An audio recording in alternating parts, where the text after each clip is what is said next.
안녕하십니까. 갤라호른입니다. 달러 인덱스는 일간 차트에서 지난 5월 초순 상승세를 살리지 못하고 뒷걸음질 치더니 주요 지지선을 무너뜨리며 하락을 이어갔습니다.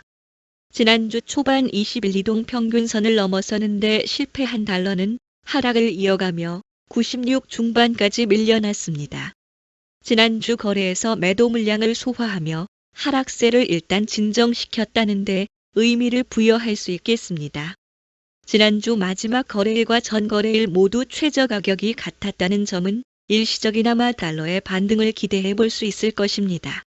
하지만 본격적인 반등을 기대하려면 좀 더 달러를 지켜봐야겠습니다. 먼저 그동안 지지선으로 작동했던 97.70대에 안착하는지 여부를 확인하는 게 필요할 것입니다. 4시간 차트에서 달러는 96.70대에서 지지선을 마련한 것으로 보입니다. 하락을 이어가던 달러는 여기에서 움직임을 잠시 멈추고 숨고르기에 들어갔기 때문입니다. 현재 달러 인덱스 선물 바로 위에 20일 이동 평균선이 놓여 있습니다. 달러가 이 선을 넘어서는 것은 그리 어렵지 않아 보입니다. 하지만 달러가 상승 동력을 받고 21선을 넘어서는 게 아니라 21선이 달러가 머물고 있는 곳까지 내려와서 달러와 조우하는 것이라 아직 달러에 대한 상승 기대를 갖는 것은 다소 성급하다고 할 수 있습니다. 97 초중반에 형성돼 있는 지지대에 이르는 게 현재 달러의 1차 목표인데 달러가 97대 안착을 시도할 때 이 가격대가 다시 지지대로 작용해 달러를 받쳐줄지 아니면 강한 저항대로 작용할지 지켜봐야겠습니다. 그 다음 97.70대에서 달러가 어떤 모습을 보여주느냐에 따라 달러의 단기적인 추세가 형성될 것으로 예상됩니다. 달러의 가치를 나타내는 달러 인덱스 현물은 전장보다 0.087% 오른 97.349로 지난 한 주를 마쳤습니다. 달러는 도널드 트럼프 미국 대통령의 노골적인 제롬 파월 연방준비제도 연준 의장 흔들기에 약세를 보여 급기야 3년여 만에 최저 수준으로 떨어진 바 있습니다.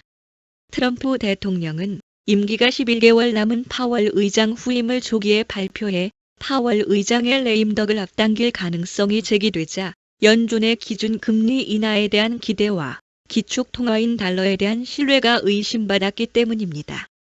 투자은행 바클리의 미툴 코테차는 후임 의장 지명자가 연준 비판에 나설 가능성을 거론하면서 이는 그림자 연준 같은 상황이라고 연준 독립성을 우려했습니다.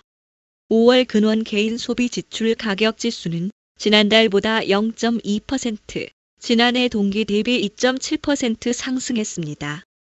시장이 예상한 전망치보다 각각 0.1%포인트 상회했습니다.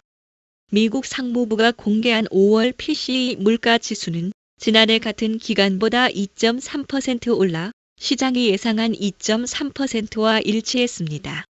인플레이션을 고려한 5월 실질 PCE는 지난달 발표치보다 0.3% 감소한 것으로 나타나 지난 2월 0.1% 감소 이후 석 달 만에 다시 마이너스를 기록했습니다. 이에 시장은 연준의 9월 금리 인하 가능성에 힘을 싣는 모습이었습니다. 이후 미국의 무역 협상 기대감은 달러를 받쳐줬습니다. 캐롤라인 레빗 백악관 대변인은 현지 시간으로 26일 상호관세 유예 조치가 연장될 수 있다면서도 대통령이 결정할 사항이라고 말했습니다. 트럼프 대통령도 다음 달 8일에 만료되는 상호관세 유예 조치에 대해 연장 가능성을 배제하지 않는다고 밝혔습니다. 하지만 마감 시한까지 협상이 되지 않으면 미국이 관세율을 일방 통보할 가능성도 있다고 언급했습니다. 또 트럼프 대통령의 이란과 캐나다에 대한 위협과 이에 따른 국제 유가 반등, 미 국채 금리 상승은 달러를 뒷받침했습니다. 트럼프 대통령은 이란 최고 지도자 아야톨라 알리 하메네이를 비난하면서 이란에 대한 제재 완화 작업을 중단했다고 밝혔습니다. 이후에는 캐나다가 디지털세 시행을 앞두고 있다며 캐나다와 모든 무역 협상을 중단하고 관세로 대응할 것임을 시사했습니다. 미국이 수입하는 원유 가운데 캐나다산은 60% 정도입니다. 이란과 캐나다에 대한 트럼프 대통령 발언에 국제 유가는 상승했습니다. 미 국채 금리는 인플레이션 가능성으로 장기물을 중심으로 반등하기 시작했고 달러 인덱스도 이에 연동해 97.5까지 상승하기도 했습니다. 파월 의장은 기준 금리 인하에 신중한 태도를 유지하고 있는데 미 의회 청문회에 출석해 미국의 소비자 물가와 고용 상황을 봐서 결정하겠다는 기존 입장을 재확인했습니다. 시장에서는 9월 이후에나 금리 인하 여부를 결정하겠다는 의미로 풀이했습니다. 파월 의장은 인플레이션과 고용 상황이 금리 결정에 중요한 변수가 될 것이라며 경제와 노동시장이 아직 견고하기 때문에 서두를 필요는 없다고 말했습니다. 파월 의장뿐 아니라 많은 연준 인사들은 기준 금리 인하에 신중한 태도를 보이며 파월 의장에게 힘을 실었습니다. 수전 콜린스 보스턴 연방은행 총재는 기준 금리 인하가 올해 중 이루어질 가능성이 있지만 7월 인하는 시기상조라는 견해를 피력했고 메리 데일리 미국 샌프란시스코 연방준비은행 총재는 현지 시간으로 26일 관세가 물가에 미치는 영향이 제한적이라는 게 확인되면 올 가을에 기준금리를 내릴 수 있다고 밝혔습니다. 토마스 바킨 리치먼드 연방은행 총재는 관세가 물가를 자극할 수 있고 경제가 여전히 강한 만큼 정책 변경은 명확한 신호가 나올 때까지 기다리는 게 바람직하다고 말했고 레피얼 보스틱 애틀랜타 연방준비은행 총재는 올해 말부터는 가격에 관세가 반영될 것이고 고용 시장은 아직 안정적이기 때문에 연준이 금리를 서둘러 인하할 필요가 없으며 금리는 올해 말 한 차례 0.25%포인트 인하하는 게 적절하다고 봤습니다. 닐 카시카리 미니애폴리스 연방준비은행 총재와 오스턴 굴스비 시카고 연방은행 총재도 기준 금리 인하에 신중한 모습을 보이며 다수의 연준 위원들이 7월 금리 인하의 부정적임을 확인시켜줬습니다. 미 상무부 집계에 따르면 올 1분기 미국 국내 총생산 증가율이 전분기 대비 마이너스 0.5%로 역성장했습니다. 마이너스 0.5%는 연율로 환산한 값으로 지난달 발표된 잠정치보다 0.3%포인트 내려갔습니다.